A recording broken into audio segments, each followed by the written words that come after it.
Hello and welcome to your in-depth weekly horoscope for week commencing the 6th of December for the Sun or the Ascendant. As ever, I'm going to give you the overview of the big influences of this week, but please stay with me because then I'll dive deep and in forensic detail give you each of the 12 zodiac sign forecasts. So this week begins with the Sun and Mercury still in the expansive sign of Sagittarius, and the energy of last week's total solar eclipse in Sagittarius is still reverberating around our situations in a very potent way. This gives us the desire to break out, be free, be independent, be a bit more physically active, or research things, download extra knowledge. Very exciting stuff. But the Sun and Neptune are going to be squared by the dreamy and sometimes deceptive energies of Neptune in the sign of Pisces. So that's house 12, and the Sun and Mercury are in house 9. You know that old saying of fact being stranger than fiction? I think that's one that we can bear in mind this week, because things that we might ordinarily shrug off can seem that much more aggravating and get under our skin, or someone could make a drama out of something that really doesn't deserve that level of energy. But there are some really super influences this week too, not least the fact that Mars is forging a stunning link with Venus and Pluto, and that's really going to come up to the boil on Saturday when Venus becomes exact in its conjunction with Pluto. It's going to be repeated on Christmas Day. The reason for that is that Venus goes into a retrograde on the 19th of December. So something to do with a financial or business matter that's going in a progressive direction could really gain traction this week very helpfully. Maybe it's a fated relationship that's also gaining extra energy and dynamism. This could even have a sexual component to it if there is someone that you're strongly drawn to who's very charismatic and has quite an intense aura about them. After all, Mars and Pluto are the rulers jointly of the sign of Scorpio, so we should expect a degree of intensity from that. But also Jupiter is in a right angle with Mars too this week. I think this can actually be a lot better. It's just suggesting that perhaps we're not over optimistic with our resources. Mars in the 8th house is about the longer term financial situation. Jupiter's in the friendly sign of Aquarius. So we might decide to go out and have a jolly good time with a group of people, if it's allowed, wherever you are, and it could turn out to be fun, but also perhaps a little excessive on the enjoyment side of things. But as the week draws to a close, there is a quarter moon in Pisces, very close to Neptune, and that sense that things are kind of really hypersensitive is really going to be emphasised. So if we can, we need to fact check things in a big way this week. Even our own stories can start going off at tangents. We can feed them with our imaginations in quite a destructive way if we let them. But also this could be a great week for tuning into our dreams, our night dreams, and really gaining some solace from meditation or anything that's peaceful or to do with healing. And we could find ourselves becoming really wrapped by one strand of that. So an exciting week, a week when we still want to change things up, be a bit freer spirited, but we just need to be aware of the more subconscious or psychological influences of Neptune, which can distort our reality.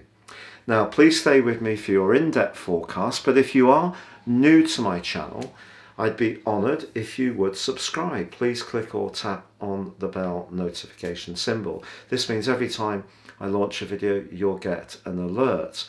Also, if you'd like to get your free written daily horoscope fired to your device each morning, you can do by signing up on the subscription link beneath this video, totally free. And also with year 2022 literally just around the celestial corner, if you've yet to get your forecast for next year based on your time, date and place of birth, please see my special offer below. You can get the rest of this year free, what's left, and also you can get a character analysis and 30% off. And this is going to see you embrace more serious astrology, rise above your zodiac sign forecast, and give you real gripping insights into what the next year holds. Hello Gemini, and welcome to your in-depth forecast for week commencing the 6th of December for the Sun or the Ascendant. Now you have a great gift for getting on with all sorts of different people, and with the Sun and your ruler Mercury in your 7th house of relating and surfing on from the back of that total solar eclipse of last week, there's still lots of opportunities to work constructively on how you do connect with others. But the 7th house can also be where we compete. So it may be where we need to be on our mettle in a professional situation, or it may be where we need to impress the boss, so those professional relationships. And that's particularly so because Neptune, the planet of dreams, is in a very idealistic part of your situation. And this is one of those weeks where the harder you try to fit in to some kind of corporate structure or what you think someone expects of you, the more it might not work. So it's very important when we try to meet people halfway that we don't give too much of our power away by being too people-pleasing in our approach. So understand the pivot point in the relationship between yourself and the other person. It's give and there's get, and that's constructive. Too much give isn't so good. So if there is a situation where you're having to try too hard to please someone, just remind yourself of your value in that association. But also, it could be that in a romantic tie, what you both want in terms of your goals and ambitions is not quite as aligned as it could be. The great news, however, is that planet of passion, Mars, is still angling beautifully to Venus, and Venus then comes into an exact conjunction with Pluto on Saturday. They're actually within 3 degrees side by side for the whole of December. But I think for you particularly, this could point towards some kind of breakthrough around a financial matter, or where you've been working in a very precise, very committed, hard-working and perhaps even self-sacrificing way. You may get some kind of reward that really can be very pleasing.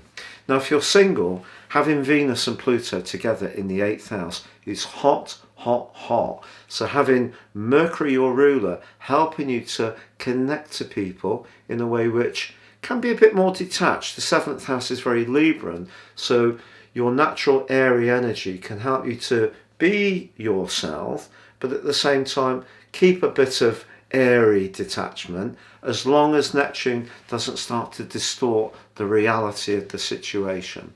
Now as the week draws to a close, there is a quarter moon, which is very, very close to that Neptune position.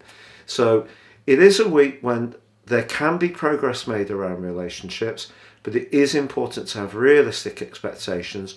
Don't try too hard to get on with others, but at the same time, it will be good to be skillfully attuned.